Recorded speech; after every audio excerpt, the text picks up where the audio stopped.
Hello friends, आप सभी का स्वागत है। तो दोस्तों, आज के इस वीडियो में डेली करंट अफेयर से महत्वपूर्ण सवाल 9 और 10 जुलाई से संबंधित जितने भी सवाल बनते हैं उन सभी सवालों और तथ्यों को करने वाले इस वीडियो में बहुत ही बेहतरीन और धाकड़ एक्सप्लेन के साथ।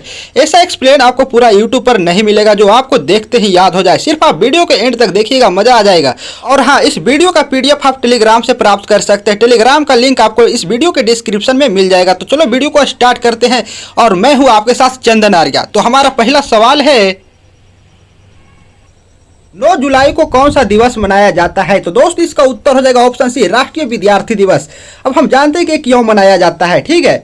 आगे हम इसे समझते हैं। दुनिया के सबसे बड़े छात्र संघ अखिल भारतीय विद्यार्थी परिषद के स्थापना दिवस 9 जुलाई को हर साल भारत में राष्ट्रीय विद्यार्थी दिवस के रूप में मनाया जाता है, ठीक है। यहाँ समझिएगा, अखिल विद्यार्थी परिषद क्या है? तो अखिल भारतीय विद्यार्थी परिषद एक भारतीय छात्र संगठन है जिसका उद्देश्य छात्र हित व राष्ट्र हित में क्या तो काम करना है, ठीक है।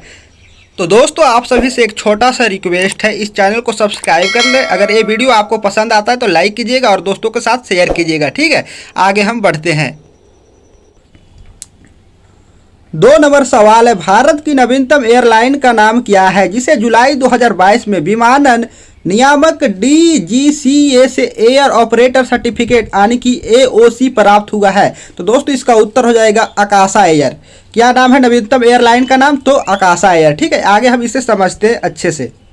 तो समझिएगा, यहाँ देश की नवीनतम एयरलाइन आकाशा एयर ने 7 जुलाई 2022 को नागर विमानन निदेशालय यानी कि DGCA से एयर ऑपरेटर सर्टिफिकेट प्राप्त किया है। अब हम समझते हैं कि AOC क्या है यानी कि एयर ऑपरेटर सर्टिफिकेट क्या है। तो यहाँ समझिएगा, ठीक है, समझना बहुत ज़रूरी है। तो एयर ऑपरेटर सर्टिफिकेट क्या है? तो यहाँ देखिएगा, यह एक लाइसेंस है जिसे हिंदी में हवाई परिचालक प्रमाण पत्र भी कहा जाता है। इसे DGCA के द्वारा प्राप्त की जाती है, जो एक संस्था है। DGCA के बारे में अच्छे से हम समझते हैं, ठीक है। तो यहाँ समझिएगा, DGCA क्या है? तो इसका पहले फुल फॉर्म देख लीजिए क्या होता है। तो directorate general of civil aviation है, ठीक है। इसका हिंदी हो गया नागर विमानन महानिदेशालय, ओके। ये क्या है? तो यहाँ समझिएगा नीचे, यह एक संस्था है जो हवाई अड्डों पर और वहाँ के काम करने वाले कर्मचारियों के लिए नियम लागू करता है, ठीक है।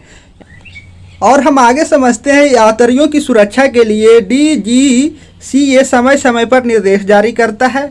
एयरलाइन कंपनियों के लिए DGCA के नियमों का पालन करना जरूरी होता है, ठीक है। आगे हम देखते हैं, नियमों का उल्लंघन करने पर उन पर जुर्माना भी लगाया जाता है, ठीक है। अब हम यहाँ समझते हैं, DGCA होगा, ठीक है, यहाँ गलत टाइपिंग हो गया, के द्वारा AOC लाइसेंस मिलने के बाद अब आकाशा एयरलाइन उड़ान सेवाएं शुरू कर सकती है। आकाशा एयर की कमर्शियल उड़ानें इसी महीने यानी कि जुलाई में शुरू हो सकती है, ठीक है। आगे हम समझते हैं कि आकाशा एयर जो हवाई अड्डा है को अरबपति राकेश झुनझुनवाला का समर्थन प्राप्त है। समर्थन प्राप्त करने का कहने का मतलब हुआ कि इसमें इनका क्या है? तो निवेश है। अब हम जानते हैं कि राकेश झुनझुनवाला है कौन। तो दरअसल दिग्गज निवेशक राकेश झुनझुनवाला का एक प्लान था कि भारत में लो कॉस्ट एयरलाइन शुरू किया जाए, जिसकी स्थापना 2021 में किया गया था, ठीक है। और जिसका नाम आकाशा एयर रखा गया था, जिसे अब जाकर 2022 में लाइसेंस प्राप्त हुआ यानी कि AOC प्राप्त हुआ। किसके द्वारा? तो DGCA के द्वारा, ठीक है, जो एक संस्था है। अब हम समझते हैं कि राकेश झुनझुनवाला है कौन, ठीक है। इनके बारे में अच्छे से जानते हैं। तो 5 जुलाई 1960 में इनका जन्म हुआ। कहाँ हुआ था? तो भारत में ही हुआ था, ठीक है। भारत के निवेशक एवं शेयर व्यापारी हैं, ठीक है। वे पेशे से चार्टर्ड अकाउंटेंट हैं, ओके। आकाशा एयर की स्थापना कब किया गया था? तो 2021 में, जिसे अब जाकर लाइसेंस प्राप्त हुआ। अब इसी महीने से यानी कि जुलाई से उड़ानें शुरू कर सकती है, ठीक है, उड़ान भर सकती है। 3 नंबर सवाल है, हाल ही में किस देश के पूर्व प्रधानमंत्री शिंजो आबे का निधन हो गया है? तो दोस्त, इसका उत्तर क्या? जापान। जापान के पूर्व प्रधानमंत्री का निधन हो गया। कैसे निधन हुआ हम यहाँ समझते हैं। तो जापान के पूर्व प्रधानमंत्री शिंजो आबे का निधन हो गया। शिंजो आबे को नारा शहर में एक चुनावी भाषण देते हुए गोली मार दी गई, ठीक है। 67 वर्षीय शिंजो आबे जापान के सबसे लंबे वक्त तक PM रहने वाले शख्स थे। PM कहने का मतलब प्रधानमंत्री, ठीक है। इन्हें किस शहर में गोली मारा गया था? तो नारा शहर में, जापान के नारा शहर में भाषण देते हुए, एक चुनावी भाषण देते हुए। आगे हम समझते हैं, शिंजो आबे ने 2006 में 1 साल, यानी कि 2006 से 2007 तक, ठीक है, उनके बीच 1 साल। और फिर 2012 से 2020 तक पद संभाला, यानी कि 2012 से 20 8 साल हुआ, ठीक है, इसके बीच 8 साल। इस तरह करीब 9 साल जापान के प्रधानमंत्री रहे। कौन? तो शिंजो आबे, ठीक है। हम देखते हैं इनके दादा भी जापान के प्रधानमंत्री थे और फिर इनके पिता भी देश के विदेश मंत्री थे। ओके, अब हम यहाँ देखते हैं जापान के पूर्व प्रधानमंत्री शिंजो आबे के प्रति हमारे गहरे सम्मान के प्रतीक के रूप में 9 जुलाई 2022 को एक दिन का राष्ट्रीय शोक मनाने की घोषणा किया गया था। ठीक है, यह घोषणा कहाँ किया गया था? तो भारत में किया गया था, पीएम नरेंद्र मोदी के द्वारा, ठीक है, क्योंकि जापान और हमारा देश हिंदुस्तान के आपस में एक गहरा मित्रता रहा है, ठीक है, इसलिए उनके सम्मान में 9 जुलाई 2022 को राष्ट्रीय शोक रखा गया, ठीक है। 4 नंबर सवाल है, टेस्ला के सीईओ एलोन मस्क जिन्हें दुनिया का सबसे बुद्धिमान व्यक्ति और अमीरों में गिना जाता है, ठीक है, किसको खरीदने के लिए अपने 44 बिलियन डॉलर के सौदे को समाप्त कर रहे हैं, क्योंकि सोशल मीडिया कंपनी ने विलय समझौते के कई प्रावधान का उल्लंघन किया था। तो यहाँ समझिएगा, टेस्ला के सीईओ एलोन मस्क एक सोशल मीडिया को खरीदना चाहते थे, लेकिन अब इस सौदे को मतलब नहीं खरीदना चाहते। क्यों? इसे हम जानते हैं। वह कौन सा सोशल मीडिया है? तो दोस्तों इसका उत्तर होगा ट्विटर, ठीक है। अब यहाँ समझिएगा, टेस्ला के सीईओ एलोन मस्क ट्विटर को खरीदने के लिए 40 बिलियन डॉलर की अपनी पेशकश को छोड़ देंगे, यानी कि वह ट्विटर को खरीदना चाहते थे जो अब नहीं खरीदेंगे। ऐसा क्यों? क्योंकि कंपनी नकली खातों की संख्या के बारे में पर्याप्त जानकारी मुहैया कराने में विफल रही है। कौन कंपनी? तो ट्विटर, ठीक है। और हम अब आगे बढ़ते हैं। 4 नंबर सवाल है, हाल ही में किस शहर में भारत के पहले पशु स्वास्थ्य शिखर सम्मेलन 2022 का उद्घाटन किया गया है? तो दोस्तों इसका उत्तर होगा नई दिल्ली में। अब हम देखते हैं कि इसका उद्घाटन किसने किया, पशु स्वास्थ्य शिखर सम्मेलन का। तो यहाँ नीचे समझिएगा, पुरुषोत्तम रूपाला ने भारत के पहले पशु स्वास्थ्य शिखर सम्मेलन 2022 का उद्घाटन किया, ठीक है। आगे हम देखते हैं कि पुरुषोत्तम रूपाला है कौन, तो इनके बारे में भी जानना जरूरी है। तो देखिए, पुरुषोत्तम रूपाला ने मत्स्य पालन, पशुपालन और डेयरी मंत्री के रूप में कार्यभार संभाला हुआ है, जो कि वर्तमान में है, ठीक है। आगे हम देखते हैं केंद्रीय मत्स्य पालन, मत्स्य का मतलब होता है मछली पालन, ठीक है, पशुपालन और डेयरी मंत्री श्री पुरुषोत्तम रूपाला ने 6 जुलाई 2022 को भारत के प्रथम पशु स्वास्थ्य शिखर सम्मेलन का उद्घाटन किया। उन्होंने इस दौरान पशु स्वास्थ्य को बेहतर बनाने के लिए आयुर्वेद का ज़्यादा से ज़्यादा उपयोग करने का आह्वान किया, ठीक है। और हम आगे समझते हैं, प्रथम भारत पशु स्वास्थ्य शिखर सम्मेलन 2022 का आयोजन कहाँ किया गया था? तो नई दिल्ली के NSC कॉम्प्लेक्स में किया गया था, ठीक है। जिसमें क्या क्या बात किया गया? तो देखिए यहाँ समझिएगा, जिसमें देश की खाद्य और पोषण सुरक्षा, ग्रामीण आय और समृद्धि एवं समग्र आर्थिक विकास की प्राप्ति के लिए पशु स्वास्थ्य के महत्व को समझा गया, ठीक है। 6 नंबर सवाल है, हाल ही में नई दिल्ली में स्वनिधि महोत्सव का शुभारंभ किसने किया? तो दोस्तों इसका उत्तर हो जाएगा हरदीप सिंह पुरी ने, ठीक है। अब हम समझते हैं कि स्वनिधि महोत्सव है क्या। तो यहाँ समझिएगा, स्वनिधि महोत्सव शुभारंभ क्या है, ठीक है। शुभारंभ कहने का मतलब उद्घाटन करना। तो यहाँ समझते हैं, स्वनिधि महोत्सव एक सांस्कृतिक उत्सव है जो पीएम स्वनिधि योजना की सफलता के उपलक्ष्य में मनाया जा रहा है। 9 से 31 जुलाई तक चलने वाले इस महोत्सव का आयोजन आवास और शहरी कार्य मंत्रालय कर रहा है। यह 33 राज्यों और केंद्र शासित प्रदेशों के 75 शहरों में आयोजित किया जा रहा है। अब हम समझते हैं कि ये जो जिसके उपलक्ष्य में मनाया जा रहा है वह है पीएम स्वनिधि योजना। ये पीएम स्वनिधि योजना है क्या? तब हम इसे समझते हैं। तो समझिएगा, क्या है पीएम स्वनिधि योजना? तो यहाँ समझते हैं, केंद्र सरकार देश के गरीब वर्ग के लोगों के लिए तरह तरह की स्कीम लेकर आती है। स्कीम कहने का मतलब हुआ योजना, ठीक है। इस स्कीम यानी कि योजना के जरिए सरकार लोगों को आर्थिक और सोशल सिक्योरिटी देती है। ऐसे ही इस स्कीम का नाम है, यानी कि इस योजना का नाम है क्या है? तो प्रधानमंत्री स्ट्रीट वेंडर्स आत्मनिर्भर योजना, जिसे पीएम स्वनिधि योजना भी कहते हैं, ठीक है। यानी का इसी का नाम क्या है तो प्रधानमंत्री स्ट्रीट वेंडर्स आत्मनिर्भर योजना। ये क्या है तो इसे हम समझते हैं, इसे कब लागू किया गया था और किसके लिए लागू किया गया था इस योजना को। दोस्तों यहाँ समझिएगा, रेहड़ी पटरी खोमचे वालों की आर्थिक मदद के लिए 2 जुलाई 2020 को प्रधानमंत्री स्ट्रीट वेंडर्स आत्मनिर्भर निधि योजना यानी कि PM स्वनिधि योजना को लॉन्च किया गया था। इस योजना के तहत रेहड़ी पटरी कहने का मतलब हुआ जो रोड के किनारे अपना दुकान लगाते हैं, खोमचे वाले कहने का मतलब हुआ जो ठेला लगाते हैं, समेत तमाम स्ट्रीट वेंडर्स पहली बार में 10,000 रुपये तक का कर्ज प्राप्त कर सकते हैं इस योजना के अंतर्गत। ठीक है, आगे यहाँ समझिएगा, इस 10,000 की आर्थिक सहायता प्राप्त करने के लिए आपको क्या करना पड़ेगा तो यहाँ देखते हैं स्ट्रीट वेंडर्स की आधिकारिक वेबसाइट पर जाकर ऑनलाइन आवेदन कर सकते हैं। अब तक स्वनिधि योजना के अंतर्गत 27.33 लाख आवेदन प्राप्त हो चुके हैं, यानी कि इतना लोग लाभ उठा चुके हैं। ठीक है,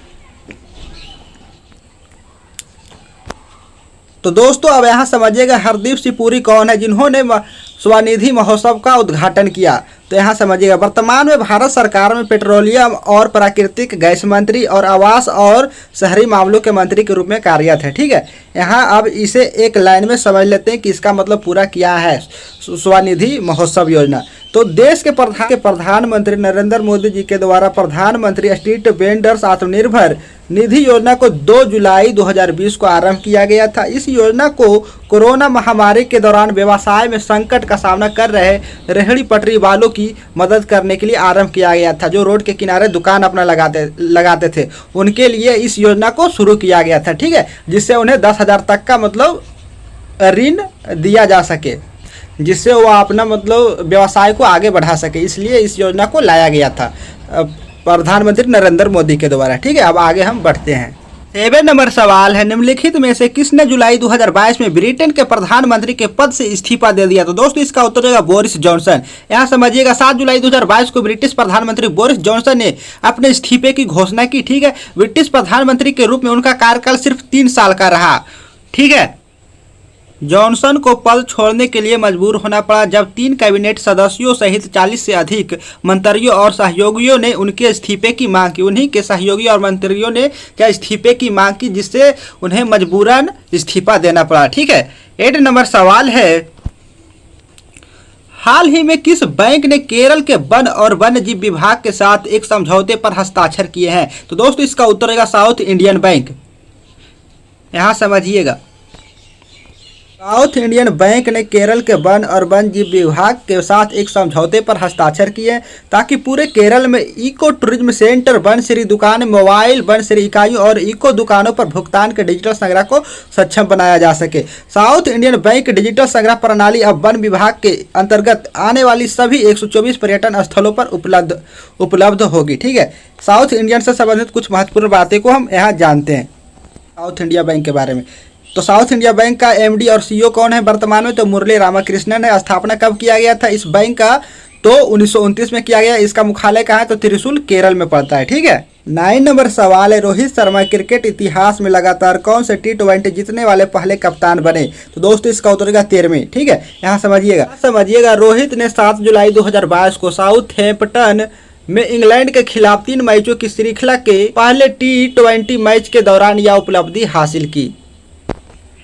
10 नंबर सवाल है, 7 जुलाई 2022 को किस राज्य सरकार ने अपने इलेक्ट्रिक वाहन EV नीति को मंजूरी दी? तो दोस्तों इसका उत्तर होगा छत्तीसगढ़। ठीक है, छत्तीसगढ़ राज्य सरकार ने। यहाँ समझिएगा, छत्तीसगढ़ अपने इलेक्ट्रिक व्हीकल पॉलिसी को मंजूरी देने वाला भारत का नया राज्य बन गया है। 7 जुलाई को राज्य सरकार ने अपनी EV नीति की घोषणा की है। मुख्यमंत्री भूपेश बघेल की अध्यक्षता में हुई कैबिनेट बैठक के दौरान छत्तीसगढ़ EV नीति 2022 को मंजूरी दी गई है। भूपेश बघेल कौन है? तो वर्तमान में छत्तीसगढ़ के मुख्यमंत्री हैं। ठीक है, अब हम समझते हैं कि EV नीति है क्या। इसके तहत इलेक्ट्रिक वाहन खरीदी को बढ़ावा देने के लिए रजिस्ट्रेशन फीस व रोड टैक्स पर छूट दी जाएगी। इसके साथ ही राष्ट्रीय व राज्य राजमार्गों पर EV चार्जिंग स्टेशन भी स्थापित किए जाएंगे। ठीक है, इस नीति का उद्देश्य एक मजबूत चार्जिंग इंफ्रास्ट्रक्चर बनाना, मौजूदा वाहनों को हाइब्रिड या इलेक्ट्रिक मॉडल में बदलना और विनिर्माण को प्रोत्साहित करना है। यहाँ हम छत्तीसगढ़ के बारे में महत्वपूर्ण पॉइंट को जानते हैं। तो समझिएगा, छत्तीसगढ़ मध्य भारत का एक घने जंगलों वाला राज्य है जो अपने मंदिरों और झरनों के लिए जाना जाता है। छत्तीसगढ़ का राजधानी कहाँ पड़ता है? तो रायपुर पड़ता है। ठीक है। वर्तमान में मुख्यमंत्री कौन है? तो भूपेश बघेल है 2022 में। राज वृक्ष क्या है? तो सोरिया रोबास्टा है। वहाँ का राज वृक्ष क्या है छत्तीसगढ़ का? तो सोरिया रोबास्टा है। ठीक है। 11 नंबर सवाल है, इनमें से किसके द्वारा जारी रिपोर्ट के मुताबिक पिछले 15 वर्षों में भारत की कुपोषित आबादी घटकर 224.3 मिलियन हुई है? तो दोस्तों इसका उत्तर होगा संयुक्त राष्ट्र की रिपोर्ट। ठीक है। यहाँ देखिए संयुक्त राष्ट्र यानी कि यूनाइटेड नेशन रिपोर्ट के 2019-21 के रिपोर्ट में यह सामने आया है कि भारत में कुपोषित लोगों की संख्या पिछले 15 वर्षों में घटकर 224.3 मिलियन हो गई है। ठीक है। और आगे हम देखते हैं, साथ ही रिपोर्ट में चेतावनी वाली जानकारी भी दी गई है। क्या जानकारी है? तो देखिए रिपोर्ट में बताया गया है कि दुनिया के दूसरे सबसे अधिक आबादी वाले देश यानी कि भारत में अधिक मोटे वयस्क लोग और एनीमिया से ग्रसित महिलाएं हैं। ठीक है। 12 नंबर सवाल है, निम्न में से किसके द्वारा हाल ही में ग्लोबल फाइंडेक्स डेटाबेस 2021 जारी किया गया है? तो दोस्तों इसका उत्तर है विश्व बैंक के द्वारा। ठीक है। यहाँ समझिएगा नीचे, विश्व बैंक के द्वारा हाल ही में ग्लोबल फाइंडेक्स डेटाबेस 2021 जारी किया गया। यह सवाल आपसे पूछा जा सकता है कि ग्लोबल फाइंडेक्स डेटाबेस 2021 किसने जारी किया, किसके द्वारा जारी किया गया? तो विश्व बैंक के द्वारा, इसलिए याद रखिएगा। यहाँ के मुताबिक विश्व भर में खाते की स्वामित्व में वृद्धि हुई है। इस रिपोर्ट के अनुसार आज 4 वयस्कों में से 3 के पास वित्तीय खाता है। यहाँ एक फैक्ट निकल कर आया, इसे समझिएगा। इसके बावजूद 1.4 अरब वयस्कों के पास कोई बैंक खाता नहीं है, जो कि सच में एक हैरान करने वाली बात है। ठीक है। 13 नंबर सवाल है, गृह मंत्री अमित शाह ने जुलाई 2022 में किस शहर में स्वामी रामानुजाचार्य की स्टैचू ऑफ पीस का अनावरण किया? अनावरण कहने का मतलब शुभारंभ या फिर उद्घाटन किया है। तो दोस्तों इसका उत्तर होगा श्रीनगर में। ठीक है। 14 नंबर सवाल है, निम्न में से किस देश में बॉन ग्लोबल बायोडाइवर्सिटी कॉनक्लेव 2022 का आयोजन किया गया है? तो दोस्तों इसका उत्तर होगा जर्मनी में। ठीक है। यहाँ देखते हैं, जर्मनी में हाल ही में ग्लोबल बायोडाइवर्सिटी कॉनक्लेव 2022 का आयोजन किया गया। यह कॉनक्लेव मुख्य रूप से जंगली प्रजातियों के सतत उपयोग पर केंद्रित है। इस कॉनक्लेव के दौरान जंगली प्रजातियों के सतत उपयोग पर आकलन रिपोर्ट जारी की गई है। ठीक है। किसके द्वारा रिपोर्ट जारी किया गया है? ग्लोबल बायोडाइवर्सिटी कॉनक्लेव 2022, तो जर्मनी के द्वारा, याद रखिएगा। ओके। 15 नंबर सवाल, पश्चिम बंगाल और किस राज्य की सरकार ने जुलाई 2022 में पर्यटकों को दोनों राज्यों के बीच आसानी से यात्रा करने में मदद करने के लिए एक समझौते पर हस्ताक्षर किए? तो दोस्तों इसका उत्तर होगा सिक्किम। ठीक है। पश्चिम बंगाल और सिक्किम राज्य के सरकार ने किया तो एक समझौते पर हस्ताक्षर किया है। देखिए यहाँ नीचे समझते हैं। पश्चिम बंगाल यानी कि WB यहाँ से पश्चिम बंगाल होता है। ठीक है। और सिक्किम की सरकारों ने पर्यटकों को दो राज्यों के बीच आसानी से यात्रा करने में मदद करने के लिए एक समझौते पर हस्ताक्षर किए हैं। यह समझौता पश्चिम बंगाल में पंजीकृत वाणिज्यिक वाहनों को सिक्किम के विभिन्न गंतव्यों में पर्यटकों को उनके होटलों में छोड़ने की अनुमति देगा। इससे पहले सिक्किम में WB यानी कि पश्चिम बंगाल पंजीकृत वाहनों पर प्रतिबंध था। ठीक है। सिक्किम से संबंधित कुछ महत्वपूर्ण पॉइंट को यहाँ हम समझते हैं। ठीक है। सिक्किम पूर्वोत्तर भारत का एक राज्य है जिसकी सीमा भूटान, तिब्बत और नेपाल से लगती है। ठीक है। हिमालय का हिस्सा इस क्षेत्र में एक नाटकीय परिदृश्य है जिसमें भारत का सबसे ऊंचा पर्वत 8586 मीटर कंचनजंगा शामिल है। ठीक है। कहाँ है? तो सिक्किम में, ध्यान रखिएगा। राजधानी कहाँ पड़ता है सिक्किम का? तो गंगटोक। सिक्किम राज्य की जनसंख्या कितना है? तो 6.19 लाख है 2012 जनगणना के अनुसार। ठीक है। मुख्यमंत्री कौन है 2022 में सिक्किम का? तो प्रेम सिंह तमांग है। ठीक है। 16 नंबर सवाल है, भारत में टीबी को खत्म करने के उद्देश्य से केंद्रीय स्वास्थ्य मंत्रालय ने निम्नलिखित में से किसके साथ समझौता ज्ञापन पर हस्ताक्षर किए हैं? तो दोस्तों इसका उत्तर हो जाएगा पंचायती राज मंत्रालय के साथ। ठीक है। यहाँ समझिएगा, टीबी का मतलब घर में जो टीबी चलता है वो नहीं। ठीक है। टीबी रोग को खत्म करने की बात यहाँ की जा रही है। ठीक है। यहाँ समझिएगा आगे। केंद्रीय स्वास्थ्य मंत्रालय और पंचायती राज मंत्रालय ने भारत में टीबी को खत्म करने के उद्देश्य से एक समझौता ज्ञापन पर हस्ताक्षर किए हैं। समझौता ज्ञापन 2025 तक भारत में टीबी को खत्म करने के प्रधानमंत्री के महत्वाकांक्षी लक्ष्य को प्राप्त करने के उद्देश्य से अंतर मंत्रालयी सहयोग और रणनीतिक साझेदारी बनाएगा। ठीक है, ये जो हस्ताक्षर किया गया है जिसमें मतलब एक लक्ष्य रखा गया है कि 2025 तक भारत को क्या तो टीबी मुक्त देश बना देंगे। ठीक है, यह टीबी मुक्त भारत अभियान इस उद्देश्य और लक्ष्य को प्राप्त करने के लिए एक मील का पत्थर के रूप में भी काम करेगा, जो कि सही भी है। और आपके लिए आखिरी सवाल जिसका उत्तर आप हमें कमेंट बॉक्स में देंगे। सवाल है 8 जुलाई को कौन सा दिवस मनाया जाता है। अगर आपने कल का वीडियो देखा होगा 8 जुलाई को तो आपको पता होगा कौन सा दिवस मनाया जाता है। ठीक है, नहीं देखे तो जाकर देख सकते हैं, जिसका लिंक आपको वीडियो के डिस्क्रिप्शन में भी मिल जाएगा और आप चैनल पेज पर भी जाकर देख सकते हैं। बहुत ही बेहतरीन ढंग से एक्सप्लेन किया गया है। और वीडियो को लाइक कीजिएगा और दोस्तों के साथ शेयर कीजिएगा। ठीक है, धन्यवाद।